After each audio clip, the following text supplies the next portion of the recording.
Have you ever felt the weight of an invisible burden, something holding you back, preventing you from truly soaring? For years, the Montreal Canadiens, one of hockey's most storied franchises, have carried just such a weight. Not on the ice, but in the intricate, often perplexing world of the salary cap. It's been the ghost in their machine, the phantom limb of a contract belonging to a legend, Carey Price, who hasn't graced the ice since the 2021-22 season. His monumental $10.5 million cap hit, a constant shadow, has dictated every roster move, every strategic whisper, every dream of building a true contender.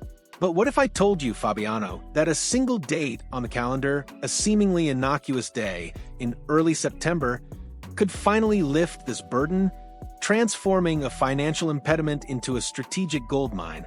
What if the very contract that has constrained the Canadiens could, in a stunning twist of fate, become the key to unlocking their future, unleashing a wave of flexibility that could redefine their path to glory?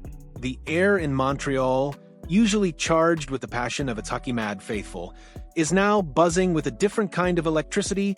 The quiet hum of anticipation, the strategic calculations of a general manager poised on the brink of a pivotal moment. For seasons, the specter of Carey Price's contract has loomed large over the Canadian salary cap. Though his iconic presence is deeply missed on the ice, his $10.5 million cap hit has remained a formidable obstacle for general manager Kent Hughes, forcing him into intricate maneuvers and limiting his ability to truly shape the roster.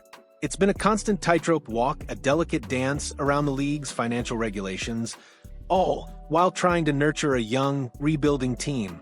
But a seismic shift is on the horizon, a turning point marked by the calendar, September 1st.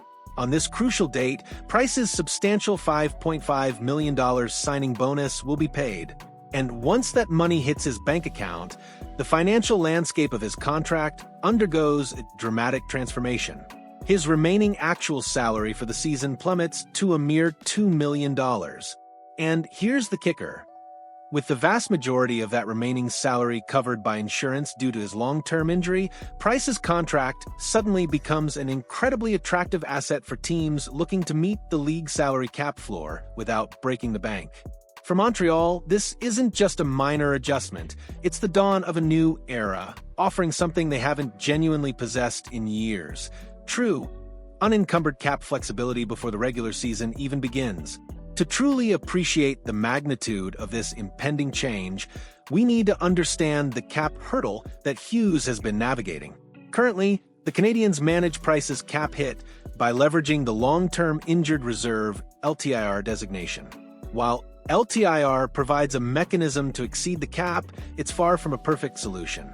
It's a complex, restrictive system that prevents a team from accumulating cap space in the traditional sense. It means constant monitoring, intricate calculations, and a limited ability to make certain types of in-season moves without engaging in what are often referred to as paper transactions, sending players up and down from AHL to manipulate the cap in real time. It's a cumbersome, time-consuming process that saps a general manager's agility and limits their strategic options. The September 1st milestone, however, changes everything. Once Price's bonus is paid, any team acquiring his contract would assume the full $10.5 million cap hit. A significant number on paper, yes, but only a tiny fraction of the actual salary. Imagine that, Fabiano, absorbing a massive cap hit for a minimal financial outlay. This is precisely why it becomes such a tantalizing prospect for budget-conscious teams, particularly those struggling to reach the league's mandated salary floor. They get to satisfy their financial obligations to the league without having to commit significant real-world cash. It's a win-win for them and a potential game-changer for Montreal.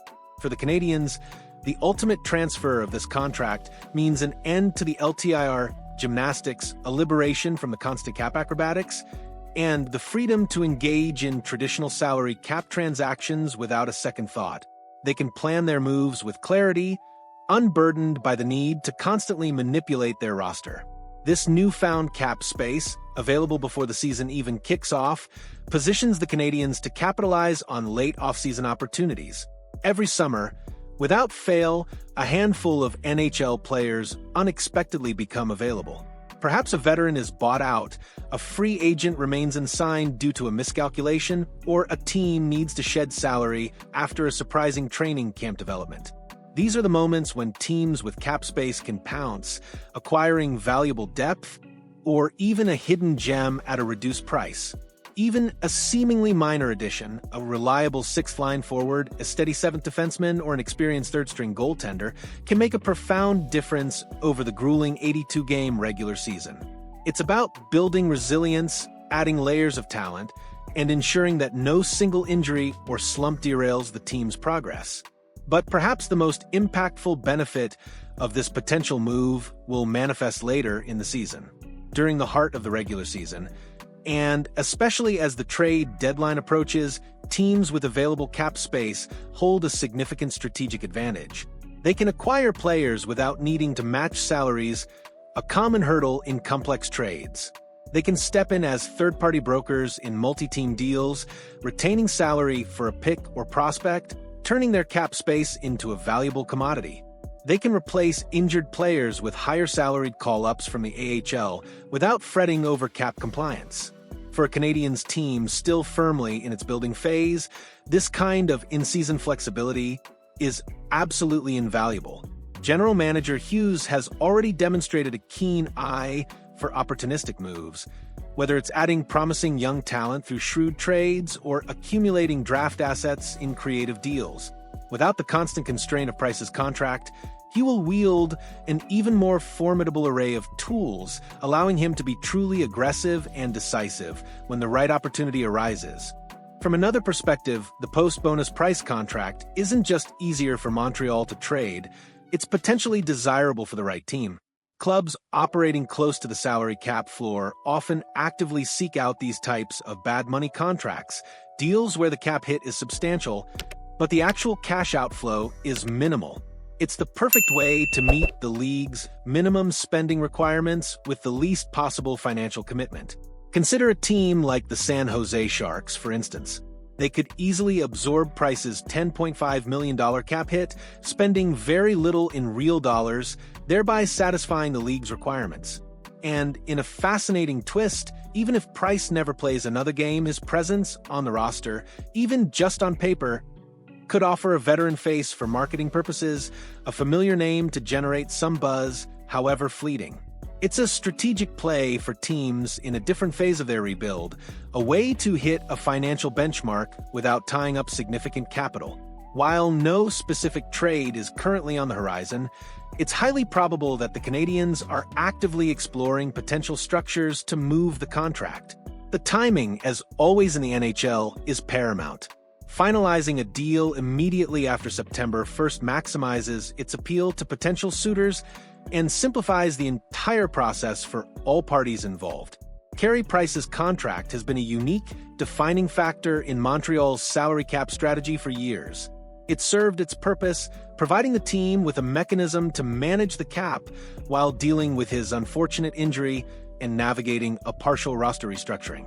But with the 2025-26 season rapidly approaching, the benefits of moving it are crystal clear, a beacon of opportunity shining brightly on the horizon. Liberating this cap space before the season could lead to those crucial, smaller player acquisitions that add depth and resilience. Maintaining that newfound flexibility throughout the season could empower Hughes to strike decisively when a truly impactful deal presents itself at the trade deadline or in response to unforeseen circumstances. And in the best-case scenario, moving the contract itself could even bring back a modest asset, a draft pick, or a prospect, further bolstering the Canadiens' long-term vision. Carey Price's legacy in Montreal is, and always will be, absolutely secured. He is a Hart Trophy winner, Vezina Trophy winner, and the undisputed backbone of that unforgettable 2021 playoff run that captivated an entire nation. Trading his contract isn't about erasing that history.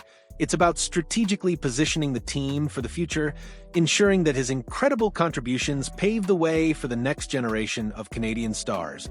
Once September 1st passes, the Canadiens will have a golden opportunity to do just that, to shed a financial burden and embrace a future brimming with possibilities.